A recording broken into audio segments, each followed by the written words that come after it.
Rania knew the desert like the lines on her own hand. She knew the whisper of the wind before a sandstorm, and the way the stars shifted in the vast night sky. For years she had walked beside camels laden with silks and spices, guiding them across the burning sands. Rania wasn't just a caravan guide, she was a storyteller. Around crackling campfires, under the watchful gaze of a million stars, she wove tales of brave heroes and cunning tricksters, of faraway lands and magical creatures. Her voice, smooth as desert sand, captivated merchants and travelers, easing their long journeys. But Rania's life was not all stories and starlight. The desert was a harsh mistress. She had endured scorching sun, biting winds, and the ever-present threat of bandits. These hardships had etched lines on her face and left scars on her hands, but they had also given her a deep understanding of the human heart. She knew how to read the worry in a merchant's eyes and the fear in a child's whisper. She spoke many languages, not just the words, but the language of kindness and empathy. She could soothe a frightened camel and calm a worried traveler with the same gentle touch. One fateful day, Rania's caravan was attacked. Bandits, their faces hidden by scarves, swarmed from the dunes like desert vipers. They stole the goods, scattered the camels, and took Rania captive. She fought bravely, using the staff she carried for both walking and defense, but she was outnumbered. Bound and gagged, she was dragged away from the familiar sands and into an unknown future. Rania was taken to a bustling city she had only heard of in whispers. Al-Mansur, the jewel of the desert. She was paraded through the crowded marketplace, her captors shouting her supposed skills and virtues. She was no longer a free guide, a weaver of tales. She was a commodity, a slave to be bought and sold. The sun beat down on her, the noise of the city a jarring contrast to the quiet whisper of the desert. Fear gnawed at her, but she held her head high, her spirit unbroken. A wealthy merchant examined her calloused hands, scoffed at her worn clothes, and offered a paltry sum. Another, noticing her multilingual skills, saw potential for profit and bid higher. Rania watched, silent and still, as her fate was decided by the clinking of coins. Finally, a tall, stern man in richly embroidered robes approached. He did not examine her hands or question her skills. He simply looked into her eyes, his gaze piercing yet strangely distant. He offered a price that silenced the other bidders. Rania was his. She was led away, the heavy palace gates closing behind her, shutting out the world she knew and ushering her into a life of uncertainty within the opulent walls of Al-Mansur. Sultan Halim moved through the gilded halls of his palace like a ghost. The mosaics shimmered, the fountains played their gentle melodies, but nothing could fill the emptiness that echoed within him. His wife, the light of his life, was gone. The palace, once filled with her laughter and warmth, now felt like a beautiful cage. His daughter, Princess Alia, a bright-eyed child of 6, wandered the halls as lost as he was. She refused to eat, her once vibrant laughter silenced by a grief she could not understand. Halim tried everything to soothe her. He brought her toys of gold and ivory, silks from distant lands, and exotic birds in jeweled cages. He held her close, whispering words of comfort, but nothing seemed to reach her. The court physicians offered tonics and remedies, but Alia remained withdrawn, her eyes clouded with sorrow. Halim felt helpless. His duties as sultan demanded his attention, but his heart ached for his daughter. One day, wandering the bustling marketplace, Halim saw a woman being sold as a slave. She stood quietly, her gaze steady despite the chaos around her. There was a strength in her silence, a wisdom in her eyes that intrigued him. He learned she was a storyteller, a guide who had traversed the vast deserts. Perhaps, he thought, this woman with her tales of faraway lands could distract Alia, could bring a flicker of light back into her eyes. He bought the woman, Rania, and brought her to the palace. Rania was given a simple room near Aliya's chambers. She was tasked with caring for the princess, with finding a way to break through the wall of grief that surrounded her. Rania did not offer toys or sweets. She sat beside Aliya, her voice soft as the desert wind, and began to tell a story. She spoke of a young prince whose mother, the queen, had sailed away on a ship of clouds.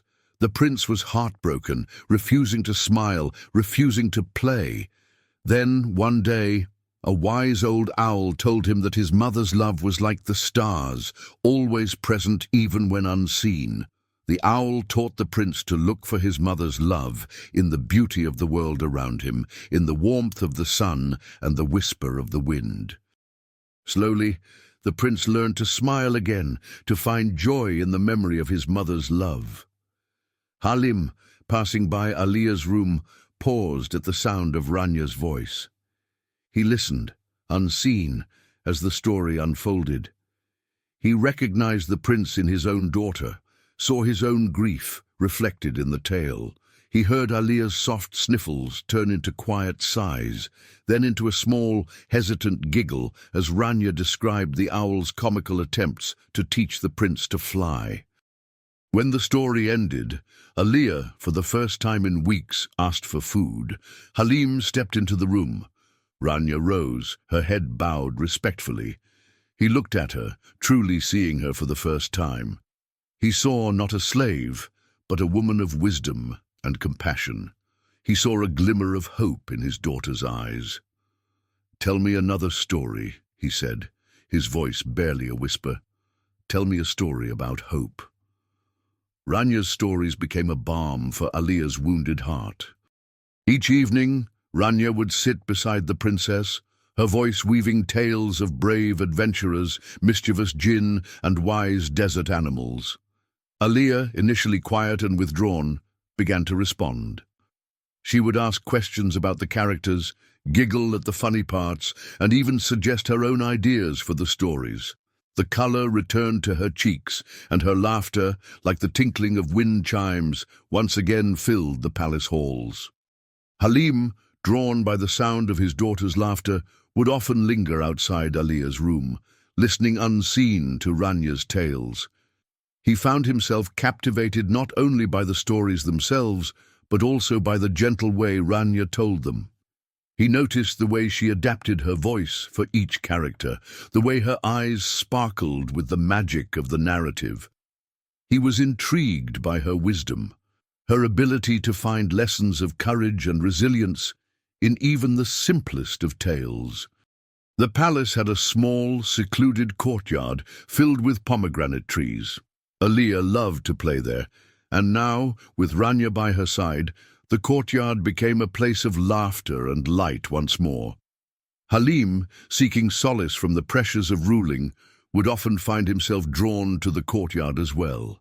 He would stand at a distance, watching Rania and Aliya play amongst the trees, their laughter a gentle melody against the backdrop of the palace walls.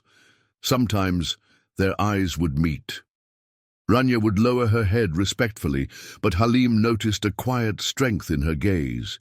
He began to seek her out, not just to request stories for Aliya, but to ask her opinions on matters of the kingdom. He was surprised by her insights, her understanding of the world outside the palace walls. She spoke of the struggles of the farmers, the hopes of the merchants, the dreams of the children in the bustling marketplace. Her words, simple and direct, offered a fresh perspective, a reminder of the lives beyond the gilded cage of the palace. One afternoon, Halim found Rania alone in the courtyard, tending to the pomegranate trees. He approached her, drawn by an unspoken connection. "The trees are thriving under your care," he observed, his voice softer than he intended. Rania smiled, a rare and beautiful sight. "They simply need a little attention, Your Majesty, just like the people of your kingdom." Halim was struck by her words. He had been so consumed by his own grief, by the pressures of his role, that he had forgotten the needs of his people. He looked at Rania, no longer seeing a slave, but a wise advisor, a gentle soul who had brought light back into his daughter's life and perhaps his own. He found himself lingering in the courtyard, talking with Rania about the trees, the stories, and the subtle shifts in the political landscape.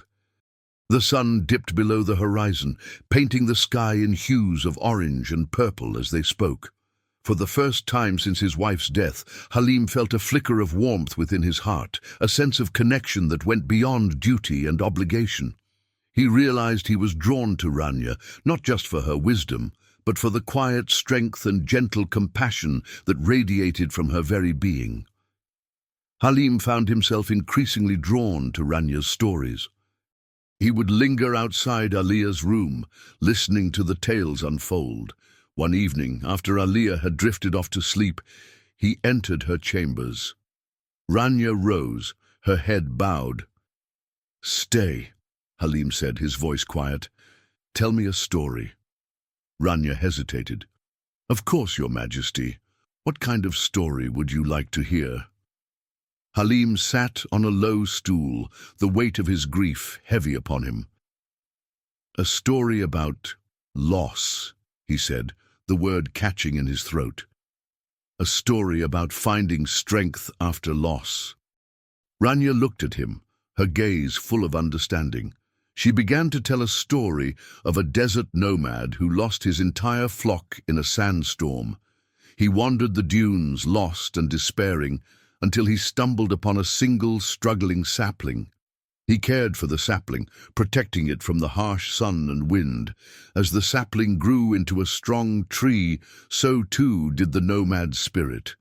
He learned that even in the face of devastating loss, life could find a way to bloom again.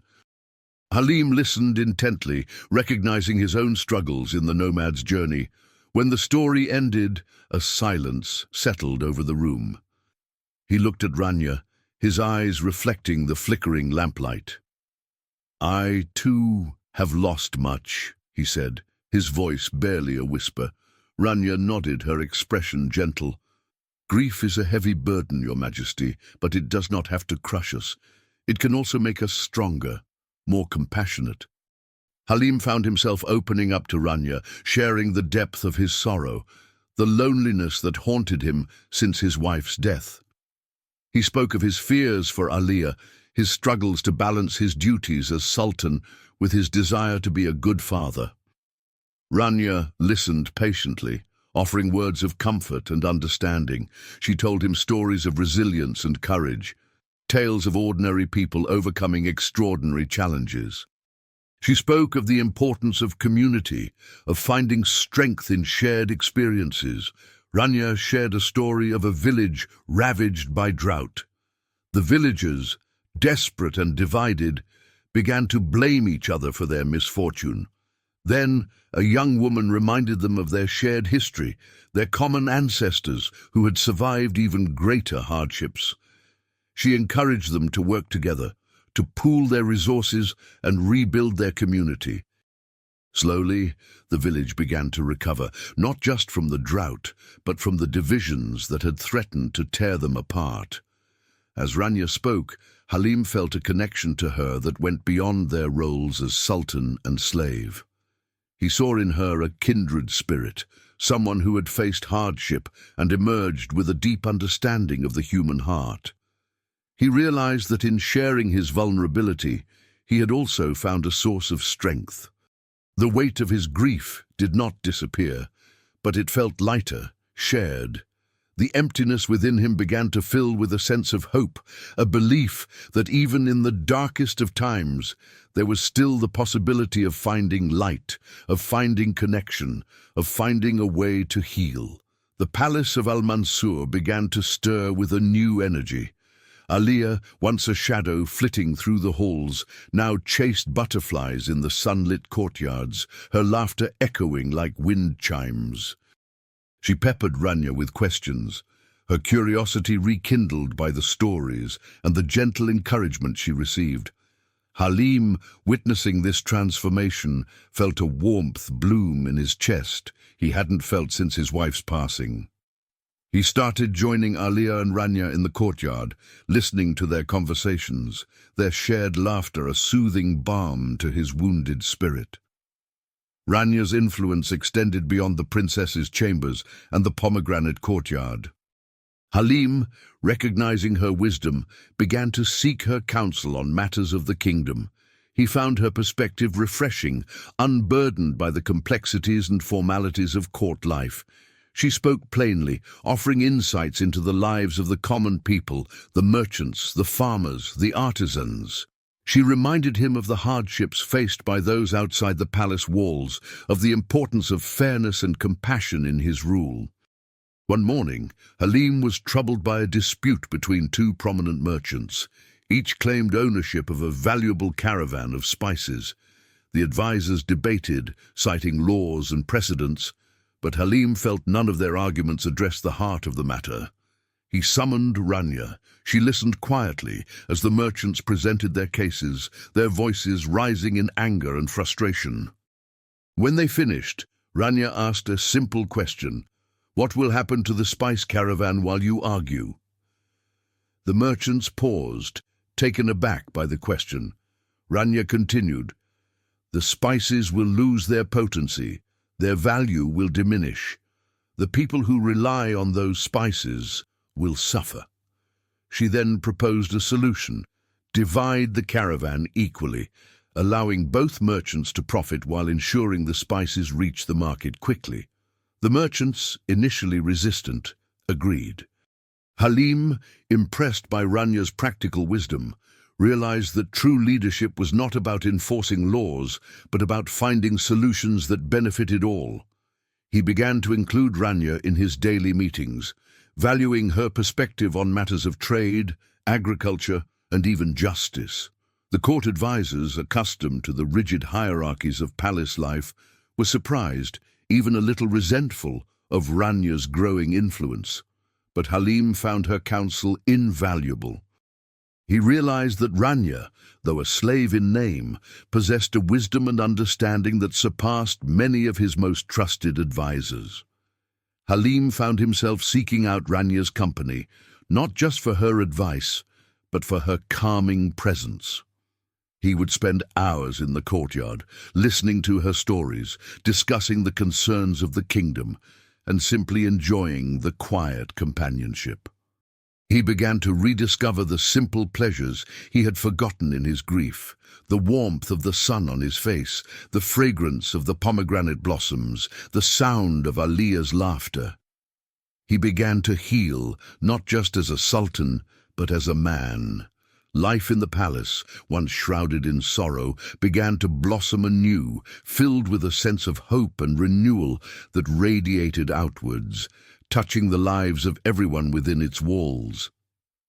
Vizier Ibrahim watched Rania with narrowed eyes. He saw the way Sultan Halim sought her counsel, the way Alia clung to her hand, the way the palace staff treated her with a respect that bordered on reverence. It unsettled him. Ibrahim had served Halim's father, and then Halim himself, for many years. He had grown accustomed to his position of power, his influence over the Sultan's decisions. Rania, a mere slave, was disrupting the established order, and Ibrahim did not like it. He saw her influence as a threat, a creeping vine that could strangle his own authority.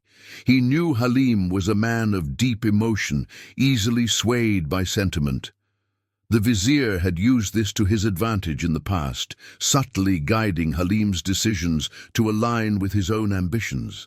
But Rania's presence was a new variable, a force he couldn't control. He began to sow seeds of doubt, subtle whispers in the ears of the court advisors, veiled comments during council meetings. "It is unusual," he would murmur, "for a sultan to rely so heavily on the counsel of a slave." He hinted at Rania's past, her years spent wandering the desert, suggesting that her loyalties might lie elsewhere. He implied that her stories were more than simple tales, that they held hidden meanings, perhaps even dangerous magic. Ibrahim knew that Halim, still grieving the loss of his wife, was vulnerable. He decided to exploit this vulnerability, to push Halim towards a course of action that would solidify his own power and diminish Rania's influence. He approached Halim one afternoon, his face etched with concern. "Your Majesty," he began, his voice low and earnest, "the kingdom needs stability, a strong alliance to secure its future. It is time for you to consider remarrying." Halim sighed, the weight of his responsibilities heavy upon him. "I have not even considered it, Ibrahim." "My heart is still heavy with grief," Ibrahim nodded sympathetically. "I understand, Your Majesty, but your personal feelings must be set aside for the good of the kingdom. The neighboring kingdom of Zafar has offered an alliance. Their princess, a woman of great beauty and intelligence, is eager to unite with Al-Mansur." Halim hesitated. He knew the strategic advantages of such an alliance. Zafar was a powerful kingdom. Their resources and military strength would bolster Al-Mansur's defenses. But the thought of marrying again, of replacing the memory of his beloved wife with another, filled him with a deep unease. Ibrahim pressed his advantage. "This is not just about your personal happiness, Your Majesty. It is about the future of Al-Mansur, the security of your people, the legacy of your daughter." He paused, letting his words sink in. A strong alliance with Zafar would secure Aliya's future, ensure her place as a respected princess. Halim looked out the window at the pomegranate courtyard, where Aliya was playing with Rania, their laughter echoing through the open windows. The thought of disrupting their newfound happiness, of bringing a stranger into their lives, filled him with reluctance. But Ibrahim's words echoed in his ears: duty, stability, legacy. He knew the vizier was right, at least from a political standpoint. The weight of his responsibilities pressed down on him, threatening to suffocate the fragile flame of hope that Rania had kindled within him. He felt torn, caught between the needs of his kingdom and the quiet comfort he found in Rania's presence. Ibrahim, sensing Halim's hesitation, intensified his campaign against Rania. He began to spread rumors, subtle insinuations that poisoned the air of the palace. He suggested that Rania's influence over Aliya was unnatural, that her stories were filled with hidden messages, dark magic designed to control the princess's mind.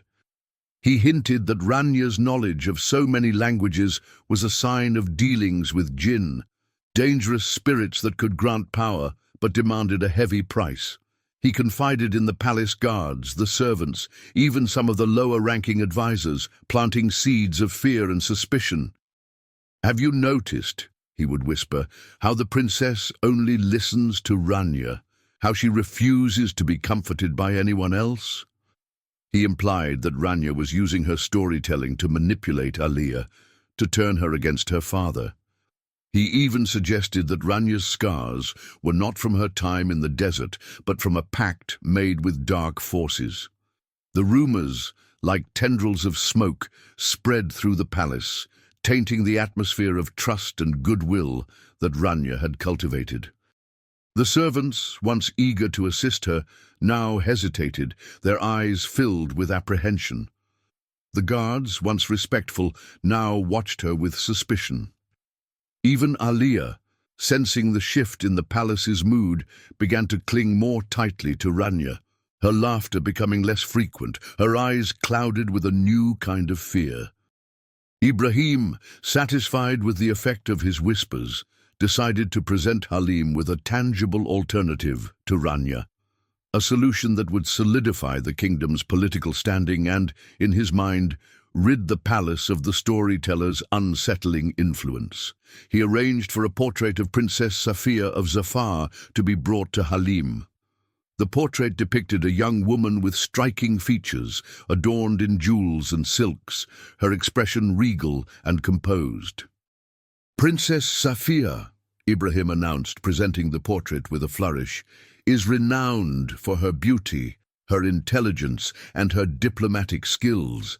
An alliance with Zafar through marriage would not only strengthen our kingdom's defenses, but also open up new trade routes, bringing prosperity to Al-Mansur." He paused, allowing his words to resonate. "She is the perfect choice, Your Majesty, a wife worthy of a sultan, a mother figure who can guide Princess Alia towards her rightful place as a future queen. Halim gazed at the portrait, his expression unreadable. He knew the logic of Ibrahim's words, the undeniable benefits of such an alliance. But the image of Princess Safia, cold and distant in her finery, did not stir his heart. He thought of Rania, her warmth, her compassion, the way she made Alia laugh, the way her stories had brought a flicker of light back into his own life.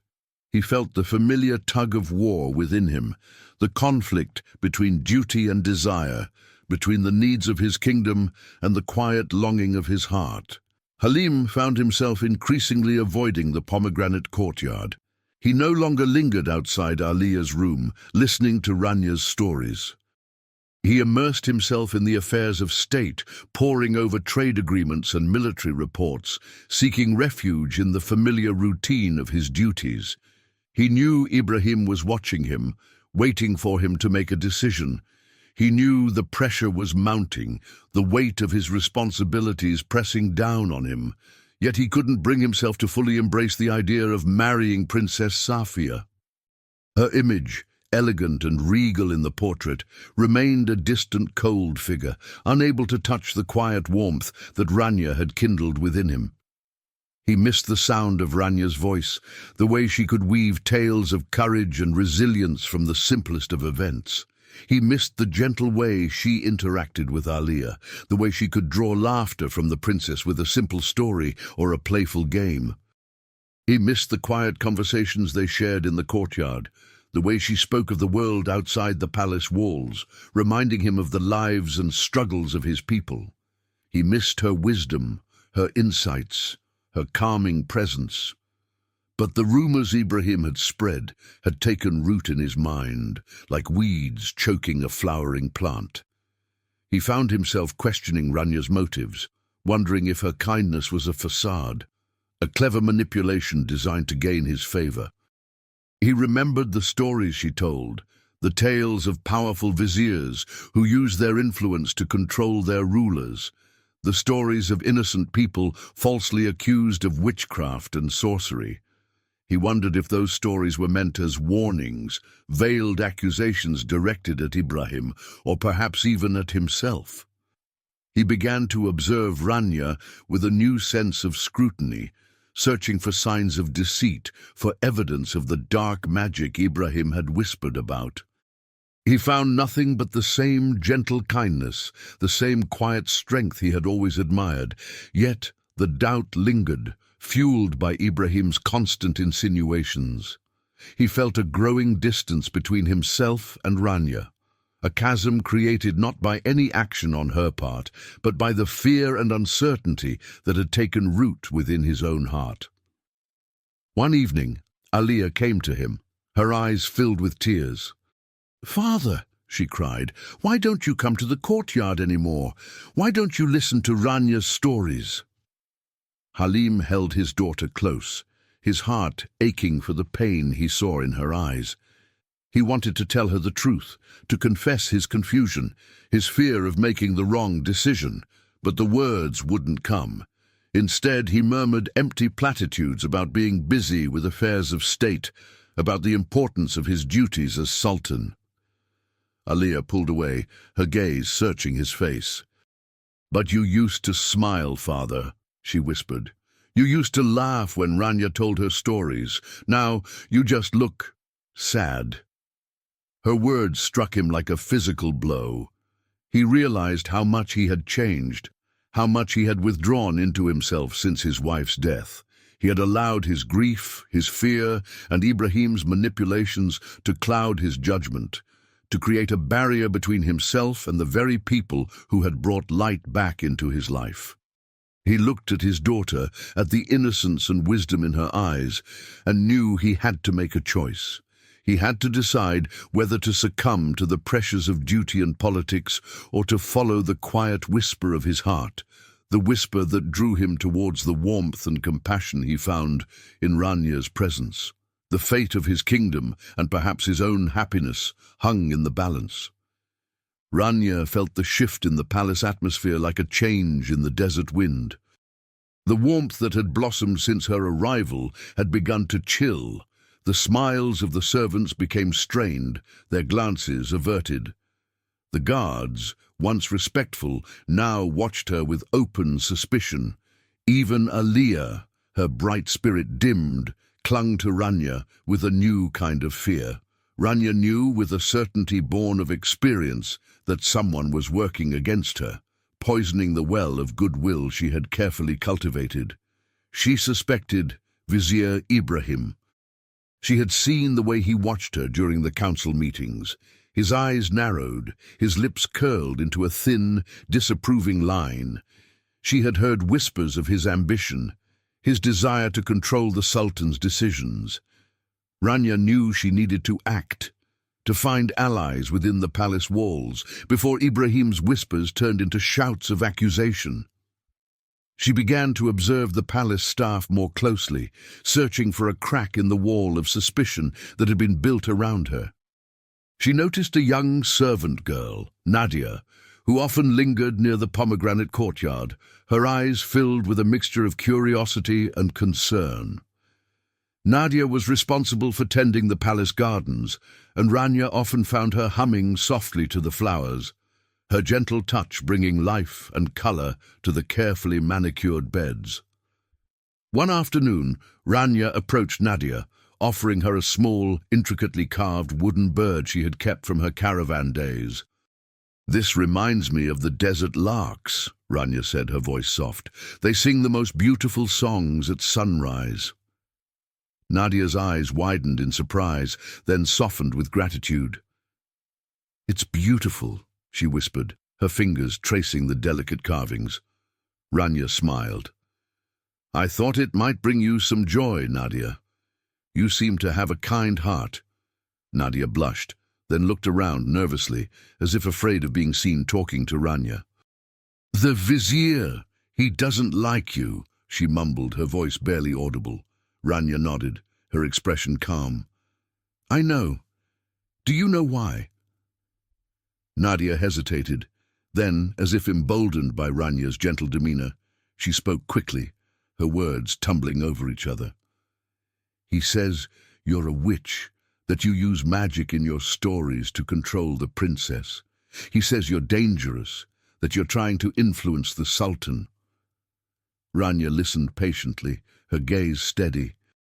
She knew the rumors were baseless, but she also knew how quickly such whispers could spread, how easily they could take root in fearful minds. "He's trying to convince the Sultan to marry Princess Safia," Nadia continued, her voice dropping to a whisper. "He says she's the only one who can protect the kingdom, that she's the only one who can provide a proper mother figure for the princess." Rania nodded, piecing together the fragments of information. Ibrahim's plan was becoming clear. He wanted to remove her from the palace, to replace her with someone he could control, someone who would solidify his own power.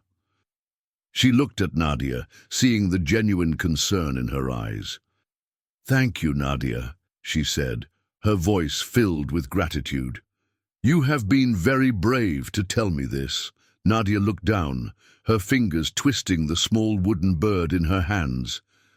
I just want what's best for the princess," she whispered.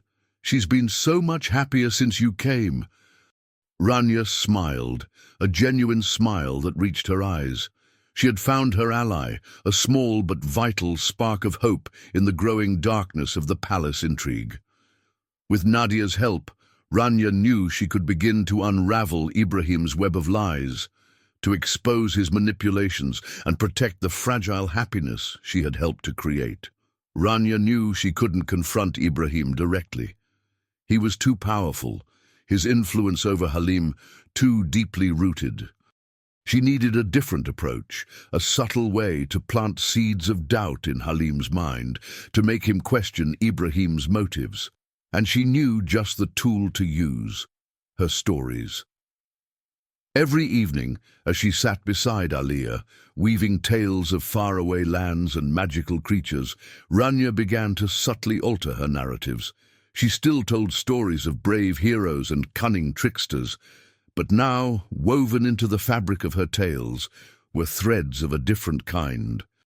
She spoke of wise rulers who listened to the voices of their people, and of corrupt viziers who whispered lies and manipulated their kings for personal gain. She told a story of a kingdom ruled by a kind but trusting king.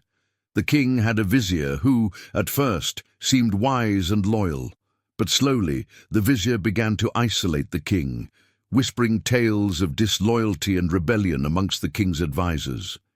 He convinced the king to dismiss his most trusted counselors, replacing them with men who were loyal only to the vizier. The kingdom, once prosperous and peaceful, began to decline. The people suffered, their voices unheard, their needs ignored.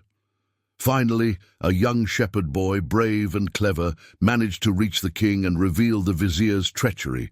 The king, realizing his mistake, banished the vizier and restored his wise counselors. The kingdom, once again guided by wisdom and compassion, began to flourish. Another evening, Rania told a story of a queen who loved beautiful jewels. She had a vizier who promised to find her the most magnificent gems in the world. The vizier, driven by greed, imposed heavy taxes on the people, using the money to buy jewels for the queen. The people, burdened by the taxes, grew poorer and poorer. One day, a wise old woman presented the queen with a simple wildflower. "This flower," she said, "is more precious than any jewel, for it represents the love and loyalty of your people." The queen, realizing the error of her ways, reduced the taxes and used the money to help her people. She learned that true wealth was not measured in jewels, but in the well-being of her kingdom. Rania watched Alia carefully as she told these stories, noting the way the princess's eyes widened with understanding, the way she nodded her head in agreement with the moral of each tale.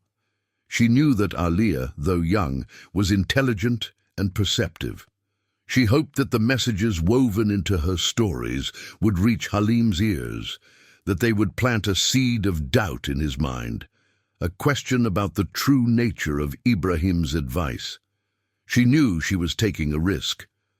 Ibrahim was a powerful enemy, and if he discovered her plan, the consequences could be severe. But she also knew she couldn't stand idly by while he manipulated Halim and poisoned the atmosphere of the palace. She had a responsibility, not just to Alia but to the entire kingdom, to use her gifts to combat the darkness that threatened to engulf them. She continued to tell her stories, her voice soft but firm, her words carrying the weight of truth and the hope of change. Halim found himself drawn back to the pomegranate courtyard. He would stand at a distance, watching Alia play, her laughter echoing through the fragrant air. He noticed a change in his daughter. The fear and sadness that had clouded her eyes had lifted, replaced by a spark of joy, a lightness of spirit he hadn't seen in months. He realized how much Rania's presence had healed not only Alia, but the entire atmosphere of the palace. The air felt lighter, the halls brighter. The weight of grief that had settled over the palace like a shroud seemed to be slowly dissipating.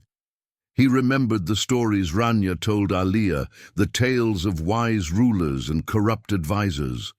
He recalled the story of the king who was manipulated by his vizier, isolated from his people, and led to make decisions that harmed his kingdom. He thought of the queen who valued jewels more than the well-being of her people, blinded by the glitter and glamour presented by her greedy vizier. These stories, seemingly simple tales meant for a child, resonated with him in a way he couldn't quite explain. He began to look at Ibrahim with new eyes.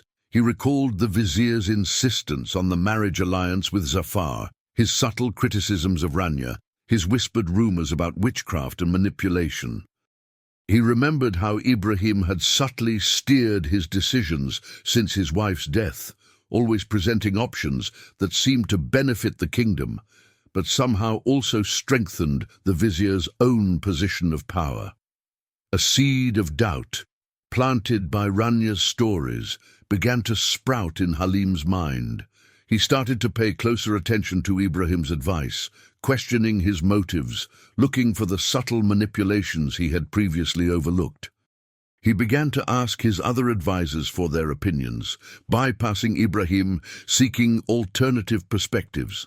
He discovered that many of his advisors, though hesitant to speak openly against the powerful vizier, harbored their own concerns about Ibrahim's influence.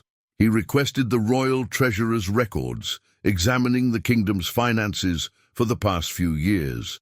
He discovered discrepancies, unusual expenditures that coincided with Ibrahim's rise to power. He found records of lavish gifts given to foreign dignitaries, gifts that seemed excessive, even unnecessary. He noticed that the kingdom's treasury had been steadily dwindling, despite increased taxes and thriving trade. He spoke to the merchants in the marketplace, asking about their dealings with the palace. He learned that Ibrahim had been demanding tributes, extra payments for access to the sultan, for favors granted, for contracts awarded. He discovered that Ibrahim had been using his position to enrich himself, lining his pockets while the kingdom's coffers slowly emptied. Halim felt a growing sense of unease. The pieces were falling into place, revealing a pattern of manipulation and greed that he had been too blind to see. He realized that while he had been mourning his wife, lost in his own grief, Ibrahim had been consolidating his power, weaving a web of influence that threatened to ensnare the entire kingdom. The weight of this realization settled heavily upon him, a burden far greater than his personal sorrow. He knew he had to act, to uncover the full extent of Ibrahim's treachery and to protect his kingdom, his daughter, and the woman who had unknowingly opened his eyes to the truth. The quiet whisper of doubt had grown into a roar, demanding justice and change. Rania knew the time had come to confront Ibrahim. She couldn't rely on whispers and subtle suggestions any longer. She needed to speak directly to Halim, to reveal the truth in a way that would resonate with him, a way that would bypass Ibrahim's defenses and expose his treachery. She knew that a direct accusation would likely backfire, giving Ibrahim the opportunity to deny everything and further solidify his hold on Halim. She needed a different approach, a way to tell the truth without speaking it directly. She spent hours in the quiet solitude of her room, carefully crafting a story. It wouldn't be a story of faraway lands or magical creatures. This story would be an allegory, a mirror reflecting the current situation in the palace, a tale designed to expose Ibrahim's greed and manipulation without naming him directly. She drew inspiration from the stories she had told Aliyah, the tales of wise rulers and corrupt advisors, of kingdoms flourishing under just leadership and declining under the influence of greed. She wove a tale of a prosperous kingdom blessed with fertile lands and abundant resources. The king, a good and just ruler, relied heavily on his vizier, a man who seemed wise and experienced. Slowly, subtly, the vizier began to manipulate the king, whispering tales of discontent among the people, exaggerating threats from neighboring kingdoms, and suggesting that only he, the vizier, possessed the wisdom and experience to navigate these treacherous times. The vizier convinced the king to raise taxes, claiming the extra revenue was needed for the kingdom's defense. He persuaded the king to restrict trade, arguing that foreign merchants were exploiting the kingdom's resources. He even convinced the king to silence the voices of the common people, claiming their complaints were merely the grumblings of ungrateful malcontents. The vizier, meanwhile, amassed a vast fortune, using the kingdom's wealth to line his own pockets. He built a magnificent palace for himself, adorned with jewels and silks, while the people of the kingdom struggled to feed their families. He silenced anyone who dared to question his actions, branding them as traitors and enemies of the state. The kingdom, once prosperous and vibrant, began to wither. The fertile lands lay fallow, the markets grew empty, and the people's voices were silenced by fear.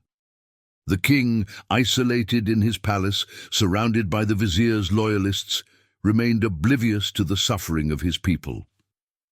One day, a traveling merchant, brave and outspoken, arrived in the kingdom.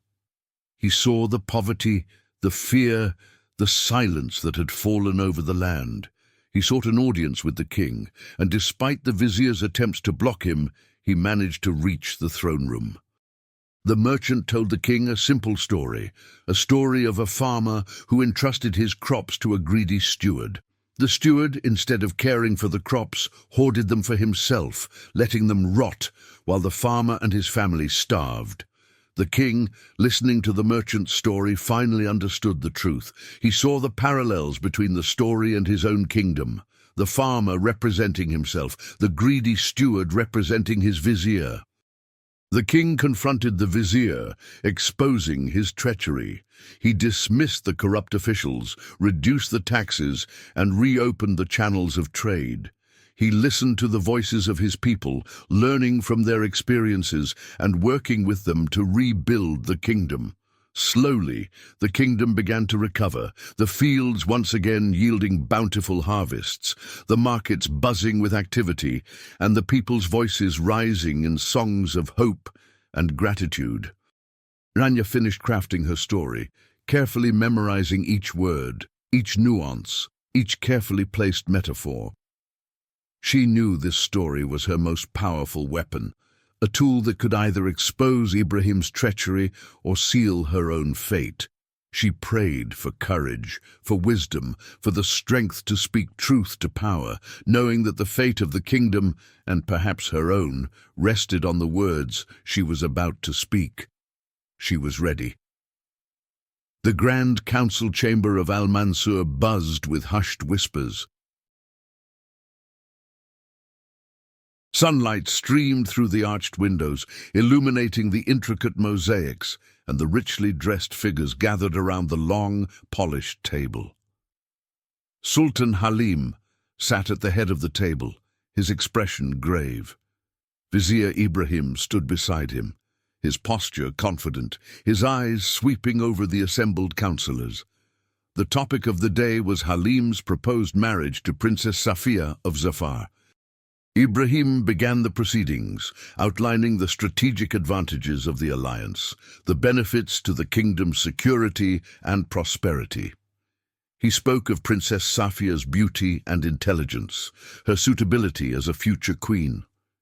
The councillors, mostly hand-picked by Ibrahim himself, murmured their assent, their voices echoing the vizier's praises. Halim listened, his gaze distant. He had called this meeting not to discuss the merits of the alliance, but to observe the reactions of his councillors, to gauge the true depth of Ibrahim's influence. He had spent the past few days quietly investigating the vizier's dealings, uncovering a pattern of greed and manipulation that had shaken him to his core. He knew he needed to act, but he was waiting for the right moment, the perfect opportunity to expose Ibrahim's treachery. As Ibrahim droned on about the benefits of the Zafar alliance, a voice, clear and strong, cut through the hushed murmurs. "Your Majesty," Rania said, stepping forward from the shadows where she had been standing quietly, "may I tell a story?" All eyes turned to Rania. Ibrahim's face darkened, his eyes narrowing with suspicion. The councillors shifted uneasily, surprised by this unexpected interruption. Halim looked at Rania, his expression unreadable. He knew she was not merely a storyteller, she was a woman of wisdom and courage. He had a feeling she was about to do something bold, something that could change the course of events. He nodded slowly. "Speak, Rania." Rania took a deep breath, her gaze sweeping over the assembled councillors. "This is a story of a kingdom much like our own," she began, her voice calm and steady. "A kingdom blessed with fertile lands and a wise king. The king, however, trusted his vizier completely, a man who appeared loyal and devoted. Rania continued, her voice rising and falling with the rhythm of the tale, weaving a spell over the council chamber. She told the story of the vizier's subtle manipulations, the way he whispered lies and sowed discord, the way he isolated the king from his people and silenced the voices of dissent. She described the vizier's greed, the way he amassed a fortune while the kingdom slowly withered, the people's suffering ignored. As Rania spoke, the councillors grew increasingly restless, their glances darting nervously between her and Ibrahim. The vizier's face was a mask of fury, his hands clenched into fists. He knew the story was directed at him, that Rania was exposing his treachery through the veil of allegory. He tried to interrupt, to protest, but Halim silenced him with a raised hand. Rania reached the climax of her tale, the moment when the travelling merchant arrived in the kingdom and told the king the story of the greedy steward. She described the king's realization, his dawning awareness of the vizier's betrayal. She spoke of the king's decisive action, his dismissal of the corrupt officials, his restoration of justice and prosperity. When she finished, a profound silence settled over the council chamber. The councillors sat stunned, their faces pale. Ibrahim's eyes burned with anger and fear. He knew his game was up, his treachery exposed. Halim rose from his chair, his gaze fixed on Ibrahim. "Vizier," he said, his voice cold and hard, "do you recognize yourself in this story?" Ibrahim's face contorted with rage. He opened his mouth to speak, to deny, to deflect, but the words caught in his throat. Rania's story, so simple yet so pointed, had stripped away his carefully constructed facade, revealing the greed and corruption that lay beneath. The council members, men who had once trembled before him, now looked at him with a mixture of disgust and fear. They had heard the whispers, the rumors of Ibrahim's dealings, but Rania's story had given those whispers a voice, a narrative that resonated with their own observations and suspicions. Halim's voice, when he spoke, was quiet but firm. "You have betrayed my trust, Ibrahim. You have used your position to enrich yourself, to manipulate my decisions, to harm my kingdom." He paused, his gaze piercing the vizier's defenses. "You spoke of alliances and treaties, of the good of Al-Mansur, but your true concern was always your own power, your own wealth." Ibrahim finally found his voice, but it was laced with desperation. "Your Majesty, these are lies, fabrications of a cunning slave. She seeks to undermine my authority, to poison your mind against me." He turned to the council members, his eyes pleading for their support. "Surely you do not believe this storyteller. She is a foreigner, a wanderer. Her loyalties are questionable." But the council members remained silent, their faces reflecting the truth of Rania's tale. They had witnessed Ibrahim's manipulations firsthand, his subtle control over the Sultan's decisions, his growing wealth and influence. Rania's story had simply given voice to their own unspoken concerns, confirming their suspicions and emboldening them to speak. One by one, the council members began to speak, their voices gaining strength with each accusation. They recounted instances of Ibrahim's interference, his demands for tributes, his manipulation of trade agreements, his silencing of dissenting voices. They spoke of the kingdom's declining fortunes, the suffering of the people, the growing unrest in the streets. They laid bare the web of corruption that Ibrahim had woven, a web that had almost ensnared the entire kingdom. Ibrahim's protests grew weaker, his denials sounding hollow against the chorus of accusations. He looked at Halim, his face a mixture of anger and fear, but he saw no mercy in the Sultan's eyes. He had played his game of power and lost. Halim turned to the captain of the royal guard. "Arrest Vizier Ibrahim," he commanded, his voice ringing with authority. confiscate his properties, and distribute his ill-gotten wealth to the people he has wronged. The guards stepped forward, their faces grim. Ibrahim, his defiance finally broken, offered no resistance. He was led away, his head bowed, his dreams of power and wealth shattered. The council chamber, once filled with the whispers of intrigue and manipulation, now echoed with the murmurs of relief and the quiet hope of a new beginning. Halim looked at Rania, his gaze filled with gratitude and admiration. She had risked everything to speak truth to power, and in doing so, she had saved his kingdom, his daughter, and perhaps even himself. The air in the council chamber felt lighter, cleansed of the shadow Ibrahim had cast for so long. Halim dismissed the remaining council members, his mind already working on the changes that needed to be made. He summoned his most trusted advisors, men and women known for their integrity and wisdom, and tasked them with reforming the council. He instructed them to seek out voices from all corners of the kingdom, merchants, farmers, artisans, scholars, even the common people, to ensure that all perspectives were heard. He wanted a council that reflected the diversity of Al-Mansur, a council that would work for the good of all, not just the privileged few. Then Halim summoned Rania. She entered the chamber, her head held high, her gaze steady. He looked at her, seeing not a slave, but a woman of extraordinary courage and wisdom. "Rania," he said, his voice filled with gratitude, "you have saved my kingdom. You have opened my eyes to the darkness that had taken root within these walls." He called for the royal scribe and dictated a decree, freeing Rania from her bonds of servitude. He presented her with the decree, the royal seal gleaming in the sunlight. "You are no longer a slave, Rania," he said, his voice filled with sincerity. "You are a free woman, a valued member of my court." Rania accepted the decree, her eyes shining with emotion. She had faced hardship and adversity, but her spirit had remained unbroken. She had used her gifts, her stories, her wisdom to bring light into the darkness, to heal a wounded kingdom, and to awaken a grieving sultan. Halim then offered her a position as his official court storyteller. "Your stories," he said, "have taught me more than any advisor, any treaty, any political strategy. They have reminded me of the true meaning of leadership, the importance of compassion, the power of listening to the voices of my people." Rania accepted the position with grace and humility. She knew that her stories were more than just entertainment. They were a powerful tool for communication, for understanding, for change.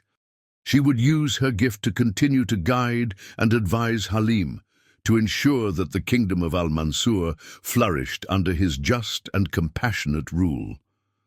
Her place in the palace was no longer that of a slave, but of a trusted advisor, a wise counselor, a voice for the voiceless. The palace, once a symbol of her captivity, now represented a new beginning, a place where she could use her gifts to shape the future of the kingdom, to weave stories of hope and healing for generations to come. The days that followed Ibrahim's dismissal were filled with change. Halim, guided by Rania's wisdom and the counsel of his reformed council, began to rebuild the kingdom. He reduced taxes, reopened trade routes, and implemented policies that supported the farmers, the merchants, and the artisans. He listened to the voices of his people, holding regular audiences where anyone, regardless of their social standing, could share their concerns and offer their suggestions. Slowly, the kingdom of Al-Mansur began to heal, the scars of Ibrahim's greed and manipulation fading with each passing day. The palace, once a place of whispers and shadows, was transformed. Laughter echoed through the halls, music filled the courtyards, and a sense of joy permeated the air. Aliyah, surrounded by love and support, blossomed into a bright and inquisitive young princess. She spent hours with Rania, listening to her stories, asking questions about the world, and developing a deep understanding of the responsibilities that came with her royal lineage. Halim and Rania, working side by side, found their bond deepening. They shared a common purpose, a desire to create a just and prosperous kingdom. They spent hours discussing matters of state, debating policies, and seeking solutions that benefited all the people of Al-Mansur. But their conversations were not limited to affairs of state. They spoke of their hopes and dreams, their fears and vulnerabilities, their shared love for Aliyah. They discovered a deep connection, a mutual respect and admiration that blossomed into love. One evening, under the starlit sky of the pomegranate courtyard, Halim asked Rania to marry him. He didn't offer her jewels or promises of power. He offered her his heart, his trust, his partnership in building a better future for Al-Mansur. Rania, her heart filled with love and gratitude, accepted. The kingdom rejoiced at the news of their sultan's marriage.